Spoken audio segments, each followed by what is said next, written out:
The perfect sister. They say family will always have your back, but what if they're the ones holding the knife? My name is Emily Carter, and for most of my life, I believed my sister Olivia was my best friend. We were two sides of the same coin. She was sunshine, I was the shadow following quietly behind. Growing up, people always said we were lucky to have each other. Two daughters, close in age, close in bond. From the outside, we looked inseparable. But what no one saw was how much that bond depended on one thing, me staying small so she could shine. Olivia was everything people adored, beautiful, confident, magnetic. Teachers loved her, friends worshipped her, boys tripped over themselves to get her attention. Meanwhile, I was the quiet one. The bookworm, the listener, the sensitive child who was always told to lighten up. When we were kids, I used to trail behind her like a shadow, watching how she could charm everyone with a smile, how she made people believe she cared about them deeply, even when she didn't. At first, I thought she was perfect. But perfection, I would later learn, has a price, and someone always pays it. It started subtly. I was 16, she was 18, and she had just graduated high school as valedictorian. My parents couldn't stop bragging about her. Olivia got into Northwestern. Olivia won the state leadership award. Every conversation, every family dinner, every weekend visit from relatives, it was always about her. When I scored first place in a national essay competition, my mom smiled but quickly said, "You should thank Olivia for inspiring you to work harder." That was my first glimpse of what my role really was, not to be seen, but to make Olivia look even brighter. When she went to college, I thought I'd finally have space to breathe. But even from a distance, her shadow lingered. She'd call me just to casually mention how much fun she was having, sorority parties, internships, professors who adored her. Then she'd throw in a line like, "You should join something, Em. You don't want people thinking you're antisocial again." Again. That word stuck. Because antisocial had become her favorite way to describe me. At first, I brushed it off, sisters tease, right? But her jokes started to spread. Friends, cousins, even teachers began to ask if I was doing okay. And then one day, I overheard her tell a family friend on the phone, "I just worry about Emily sometimes. She gets overwhelmed easily. Always has." That was the day a quiet seed of resentment took root. Not because she'd said it, but because I realized how believable her lies sounded when she said them. Years later, when I got accepted into Stanford, the same school that had rejected her, things changed. At first, she acted thrilled. She hugged me tight and said, "I'm so proud of you, Em. You deserve this." But when I caught her reflection in the mirror that night, she wasn't smiling. Her jaw was tight. Her eyes, cold. During my first semester, she'd text me constantly. "Don't stress yourself out. Remember what happens when you take on too much." I didn't understand what she meant, until my mom called one evening and asked, "Honey, are you okay? Olivia said you've been anxious again. That you had a breakdown during finals?" A breakdown that never happened. I laughed it off, confused, but something in my stomach twisted. Olivia was building a story, one I didn't know I was starring in. The next few years blurred together. I graduated top of my class, started working at a publishing company in Chicago, and tried to focus on building my life. Meanwhile, Olivia's life seemed picture perfect: PR firm, engagement to a man named Mark, constant social media posts of brunches, designer clothes, and luxury vacations. At family gatherings, my parents beamed at her. "Our Olivia is doing so well. She's really found her place." Then they'd turn to me. "Emily, are you still writing those little stories?" Every word made me feel small again. Still, I convinced myself that family was family, no matter what. I told myself Olivia loved me in her own way. That the envy I sometimes saw in her eyes was just my imagination. But then, things started to unravel. It began at work.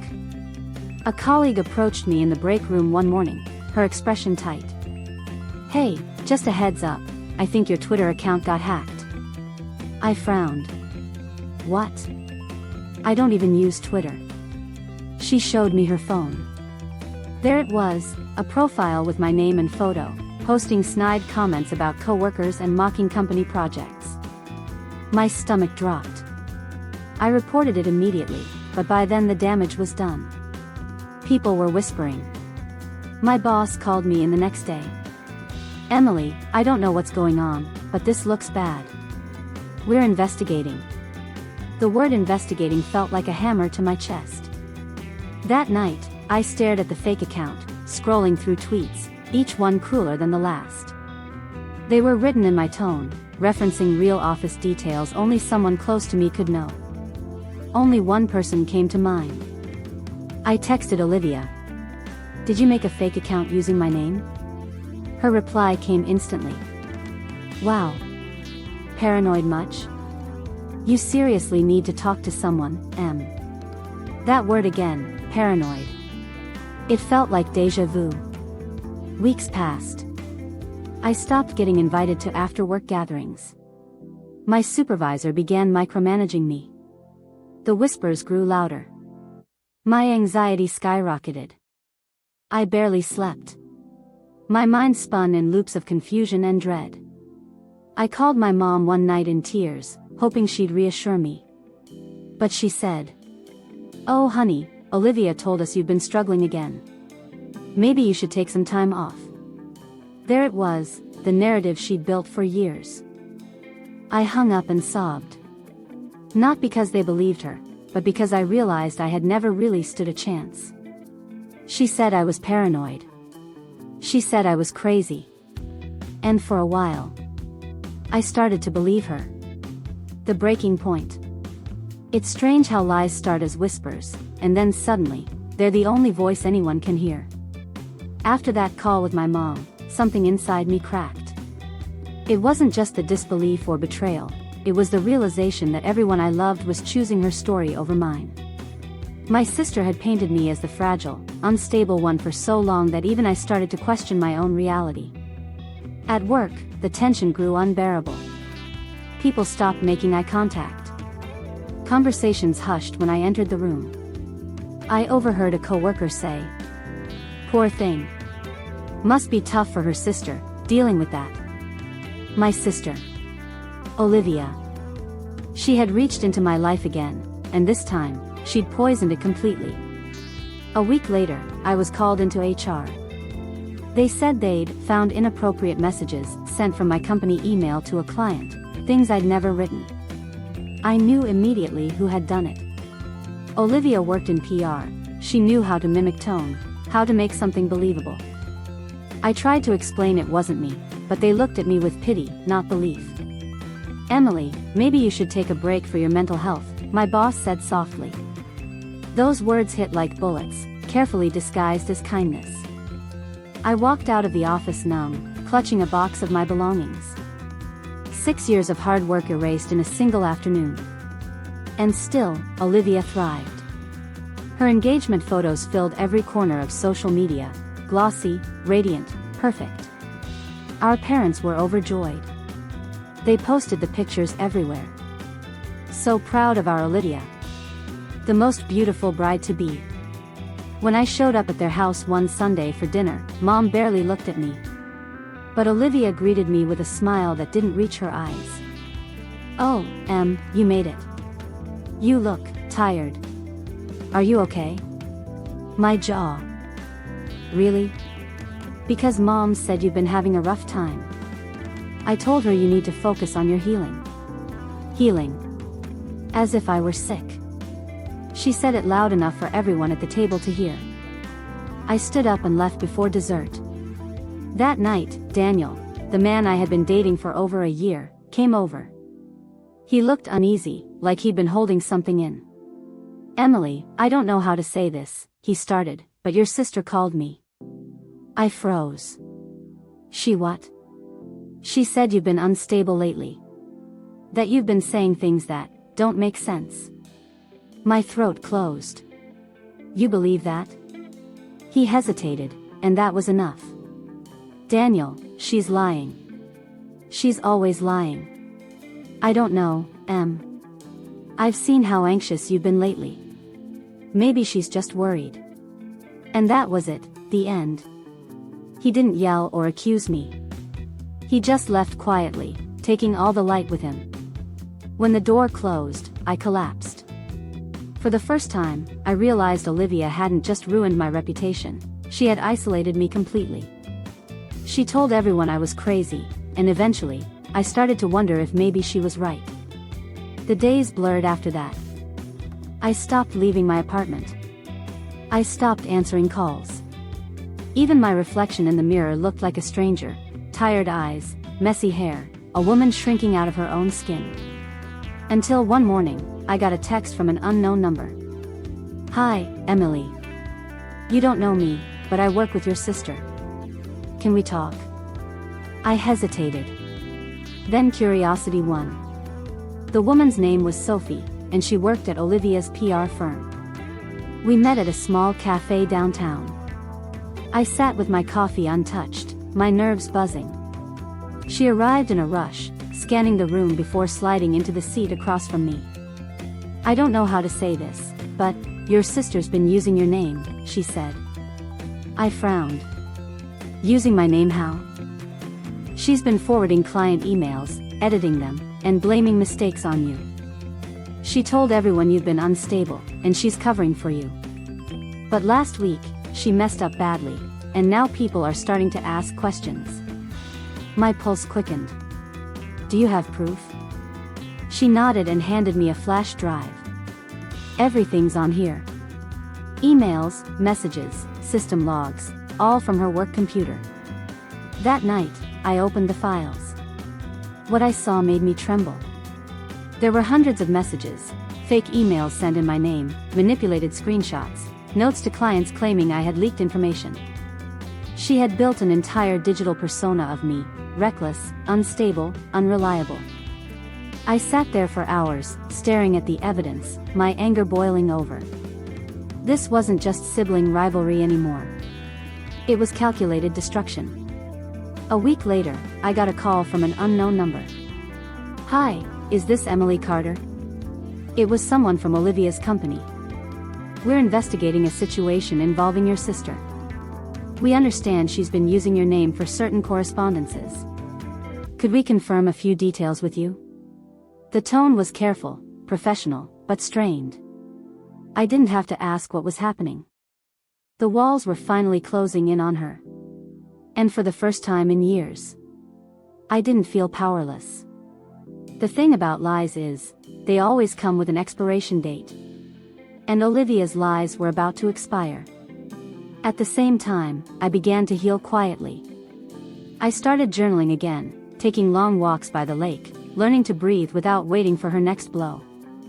But even as I began to feel lighter, a strange mix of emotions haunted me: anger, sadness, and something that almost felt like pity. Because deep down, I knew the same thing that destroyed me was about to destroy her. For years, she called me crazy. But soon, the truth would show everyone who really lost control. When the truth finally spoke. You can only live inside a lie for so long, before the walls start to close in on you. The morning it all began to unravel, I woke up to nearly a dozen missed calls. The first one that caught my eye was from Mark, Olivia's husband. I hadn't spoken to him in years, not since their wedding, which I attended out of obligation, not love. There was a voicemail. I hesitated, then pressed play. "Emily, please call me back. It's about Olivia. Something's happened." My heart pounded as I hit redial. He answered almost instantly. "Emily, thank God. Look, I don't know what to say. She's in trouble. At work. There's been an investigation. People are saying she fabricated emails, blamed you for all sorts of things." I was silent for a long moment. The sound of my own breath filled the space. Finally, I said quietly, "So they finally found out." He didn't answer right away. Then, in a broken voice, "You knew?" I could hear the shock, the guilt, maybe even shame. I knew, I whispered. I've known for years. It turned out Sophie had gone to HR after our meeting. She brought everything, the logs, the screenshots, even a recording of Olivia admitting to altering emails. It was over. Within a week, Olivia's suspension turned into termination. Her company made a formal announcement citing ethical violations. And just like that, the Golden Girls' empire crumbled. The news spread quickly, colleagues, clients, even mutual friends cut ties. Online, her once polished social media accounts went silent. No more brunches. No more inspirational quotes about balance and grace. Just silence. I should have felt relief. Maybe even satisfaction. But what I felt instead was emptiness. Because beneath the anger, there was grief. Grief for the sister I thought I had. Grief for the years I spent trying to prove myself to someone who never wanted to see me succeed. Still, I couldn't help but think, karma had a sense of timing. A week later, Mark asked to meet. We met at a cafe on the north side, the same one Olivia and I used to visit in college. He looked exhausted, dark circles, hollow eyes. He fiddled with his wedding ring as he spoke. I didn't believe it at first, he admitted. She told everyone you were unstable. I even thought maybe you were harassing her online. He shook his head, guilt written across his face. But when I saw the proof. Emily, I'm sorry. I should have seen it sooner. I nodded. There was nothing left to say. Then he told me something that changed everything. She wasn't doing it just to hurt you. She was scared. She said she felt invisible next to you. Like no matter how hard she tried, people admired you more. I laughed bitterly. She told me the opposite my whole life, that I was nothing compared to her. He sighed. I think that's the point. She didn't know how to exist without someone to compete with. That night, I went home and sat in the dark, thinking about everything I'd lost, my job, my relationship, my peace, all because my sister couldn't bear to see me happy.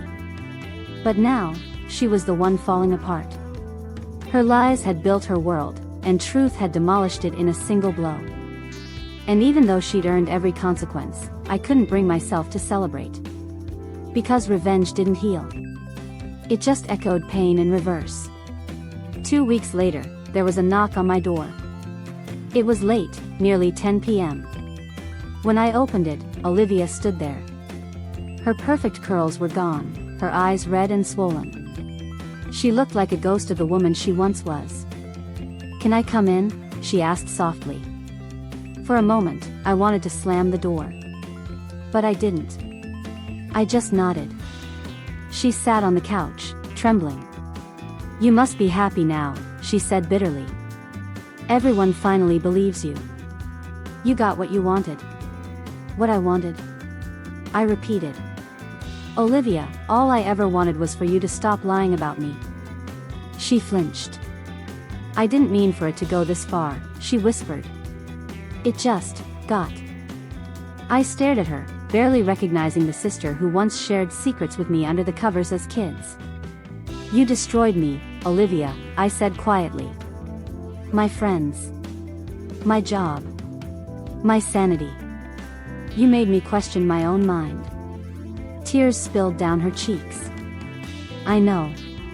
And now I've lost everything. Mark's gone. My career's gone. Mom won't even pick up my calls. I don't know who I am anymore. For the first time in a long time, I saw her not as my enemy, but as a deeply broken person who'd been pretending to be perfect for too long. You know, I said softly, you told everyone I was crazy. But I think you were the one breaking all along. She sobbed harder. I'm sorry, Em. I really am. I believed her.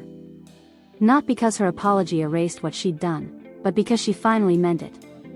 And for the first time, that was enough. When karma finally comes, it doesn't always roar like thunder. Sometimes, it whispers truth so loud that silence can't hide from it. That night, after she left, I sat by the window watching the rain fall. I thought about how easily we break each other when love turns into envy. And how even the ones who hurt us most are often the ones hurting the deepest. In that moment, I decided to let go, not for her, but for me. Because forgiveness isn't weakness. It's reclaiming your peace from someone who once stole it. She spent years trying to ruin me. But when the truth finally came for her, I didn't need revenge anymore. I already had peace. The quiet ending. Some endings aren't thunderous. They're the small, steady breaths you finally allow yourself to take. After Olivia left my apartment that rainy night, a strange calm settled in, not triumphant, but steady. The scandal had exposed her, the aftermath had done what I'd longed for in a way I never expected. The world had finally heard what I'd been saying for years, but the cost for both of us was heavy. We were bruised people in the same family, learning how to live with the consequences. In the weeks that followed, I focused on the simplest things: sleep, work, and the tiny routines that make life tolerable. I took long walks by the lake, letting the skyline pull my thoughts away from the past. I reconnected with a few colleagues who apologized without dramatics. People who had listened only to gossip were now listening to my writing, to the truth in my words rather than the fiction of someone else's mouth. The publisher who had let me go months earlier reached out quietly during that first thaw. "Emily," they said, "we read the chain of evidence. We were wrong. If you'll have us, there's a freelance editing role. No spotlight, no drama. Just work." I accepted. It wasn't about validation, it was about rebuilding the part of my life that belonged to me. The book that kept me sane. I started to write again, tentatively at first, then with more hunger than I'd felt in years. Words had always been my refuge. This time, the subject found me, not revenge, but process. Not how she broke me, but how I learned to put myself back together. The memoir poured out, pages of quiet confession, of rage that softened into lessons, of the daily small graces that patched me back together. I wrote about being gaslit, about the cruel casualness of family comparisons, about the slow reclaiming of dignity. I wrote about the moment Sophie slid me that flash drive, and the night I saw Olivia's face without armor. I wrote about the nights I thought I'd never laugh again and the mornings I forced myself to make coffee anyway.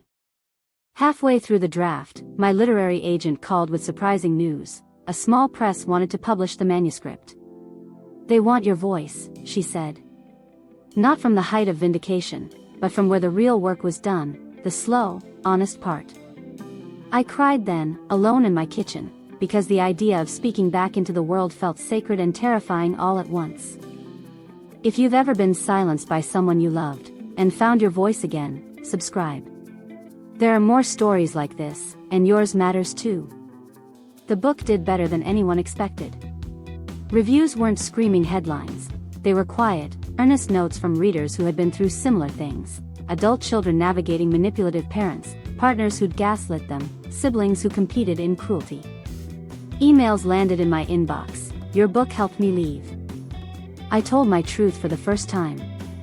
Thank you for making me feel less alone." With the book came invitations to small panels and reading groups. I spoke about boundaries and resilience. People listened. The narrative shifted in public perception. I was no longer the fragile figure in whispered office talk. I was Emily Carter, a writer who told a hard truth and lived to tell it. Olivia's letter. Months after the book launched, I received a plain envelope with familiar handwriting. Olivia. My stomach clenched as I slid it open. Emily. I read your book. It hurt me in ways I didn't think possible and in ways I needed. I never saw the damage I did. I thought exposure would make me feel alive. Instead, it erased everything I had built on lies. I am in therapy.